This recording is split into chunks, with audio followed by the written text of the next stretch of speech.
امام حسن اور حسین بیمار ہو گئے تو حضرت فاطمہ نے منت مانگی، یا اللہ میرے بچوں کو شفا دے، میں 3 روزے رکھوں گی۔ اللہ تبارک و تعالیٰ نے بچوں کو شفا عطا فرما دی۔ اور میں سمجھتا ہوں یہ کربلا کی ٹریننگ تھی۔ روزے رکھے بچوں نے۔ کس نے روزے رکھے؟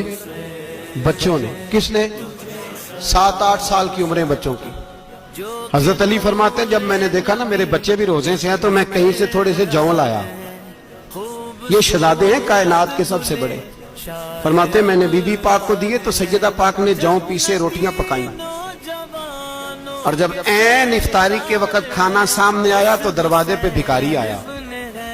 عین بڑا بے نیاز ہے اللہ، عجیب رنگ ہے مالک کا۔ عین افطاری کا وقت جب آدمی کہتا ہے کہ فٹافٹ ہو جائے، بھکاری دروازے پہ آیا اور اس نے صدا دی، او میرے رسول کے گھر والوں، کئی دنوں سے روٹی نہیں کھائی۔ حضرت علی نے، حضرت فاطمہ نے بچوں کی طرف دیکھا تو امام حسین چھوٹے تھے سب سے، انہوں نے سب سے پہلے برتن اٹھائے کھانے والے، اور کہنے لگے اماں میں نہ دے کے آؤں۔ حضرت فاطمہ رشک کرنے لگیں، مصطفیٰ کے نواسے باہر گئے، اپنے حصے کا کھانا وَيُؤْثِرُونَ عَلَىٰ أَنفُسِهِمْ وَلَوْ كَانَ بِهِمْ خَصَاصَةٌ۔ اللہ فرماتے ہیں انہیں بڑی اشد ضرورت بھی ہو پھر بھی وہ دوسروں پہ اثار کر دیتے ہیں۔ وہ کھانا باہر امام حسین دے آئے، پانی سے روزہ کھولا، کھجورے کھائی، لیٹ گئے، سویرے کھجورے کھائی، روزہ رکھ لیا۔ شام ہوئی تو حضرت علی فرماتے ہیں میں پھر اگلے دن کے روزے کے لیے جوں لایا، فاطمہ نے پیچھے روٹیاں پکائیں۔ 2 دنوں کی بھوک تھی پر مالک تو بڑا بے نیاز ہے، آزمانے پہ آیا تو اس رنگ میں عین افطاری کے وقت دروازے سے آواز نکلی، اور مانگنے والے نے کہا کہ بھوکا بھی ہوں اور یتیم بھی ہوں، یتیم ہوں۔ حضرت فاطمہ کہنے لگی بیٹا دیر نہ کرنا، یتیم کا پیٹ بھرنے میں دیر نہیں ہونی چاہیے۔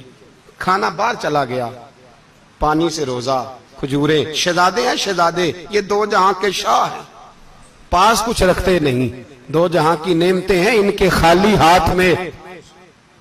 کھجور پانی سے افطاری بھی، سحری بھی، سویرے پھر اٹھے، روزہ رکھا، تیسرا دن ہے، تیسرا۔ ذرا دل پہ ہاتھ رکھنا، بچہ ایک رات بھوکا ہو تو اماں سوتی نہیں۔ اور میں کہا کرتا ہوں اماں فالج والی ہو نا، فالج والی ماں، فالج زدہ، تو آدھی رات کو اس کا بیٹا جوان کہے تھوڑی بھوک لگی ہوئی تھی، تو اماں کو رینگنا بھی پڑے تو وہ رینگ کے بھی جاتی ہے، روٹی پکاتی ہے، کہتے ہیں میرا لال بھوکا نہ سو جائے۔ اور مصطفیٰ کی بیٹی سے زیادہ بچوں سے کون پیار کر سکتا ہے؟ اور 3 دن کے بھوکے بچے، تیسرا دن آیا، بڑے حوصلے سے بی بی کہہ دیتی ہے چھوڑو ان کا تو کام ہے، یہ تو آتے رہتے ہیں، میرے بچے بھوکے، تم پہلے روٹی کھاؤ۔ لیکن میرے بھائی کربلا ایسے نہیں سجتی۔ یہ جو برگر کھا کے ناراض ہونے والے بچے ہوتے ہیں یہ میدانوں میں نہیں نکل پاتے، ان کے لیے مشکل ہوتا ہے۔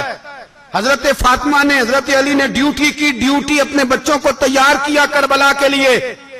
تیسرے دن جب رکھا صاحب نے کھانا تو باہر سے بولنے والا بولا کہا میں مسکین ہوں، لاچار ہوں، گھر بھی کوئی نہیں، کھانا بھی کوئی نہیں۔ امام حسین پھر اٹھے، تیسرے دن کا بھی کھانا دے دیا۔ حضرت علی فرماتے ہیں میں بچے پکڑ کے مسجد لے کے گیا، کہیں بھوک سے میرے لال گر نہ جائیں۔ کہتے ہیں ہامتے کامتے تینوں شہزادے مسجد میں داخل جو ہوئے تو بس ہماری قیمت پڑ گئی، مول پڑ گیا ہمارا۔ کہتے ہیں مسجد میں قدم رکھا تو ایسے لگا جیسے نبی پاک ہمارا انتظار کر رہے ہیں۔ فرماتے ہیں تیسرے دن کی مغرب پڑھنے گئے تو حضور نے تینوں باپ بیٹوں کو چہرے دیکھے، فرمایا علی یہ جبریل کھڑے ہیں اور فرما رہے ہیں تیرے 3 دن کا عمل خدا کو بھی بڑا پسند آیا ہے، محمد مصطفیٰ کو بھی بڑا پسند آیا ہے۔